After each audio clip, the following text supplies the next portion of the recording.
Qualche consiglio sul Speed che tra qualche giorno sarà a pagamento?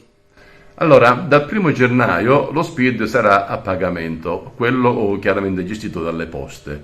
Che è successo? È successo che quando nacque lo SPID lo Stato aveva dato un contributo alle aziende che producevano il software e quindi per alcuni anni tutto è stato gratuito.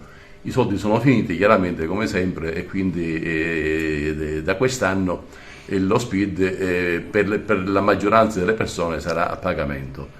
Chi non paga non pagherà, gli ultra 75 anni continueranno a non pagare lo SPID, mentre invece per quelli nuovi il contributo sarà soltanto per 2 anni gratuito, poi dovranno continuare a pagare.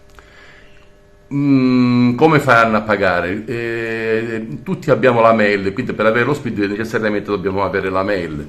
Pertanto le poste provvederanno a mandare o sulla mail, sia come posta cartacea, le modalità di pagamento alla scadenza. Quindi stiamo tranquilli perché tanto ci penseranno loro a dirci cosa dovremmo fare.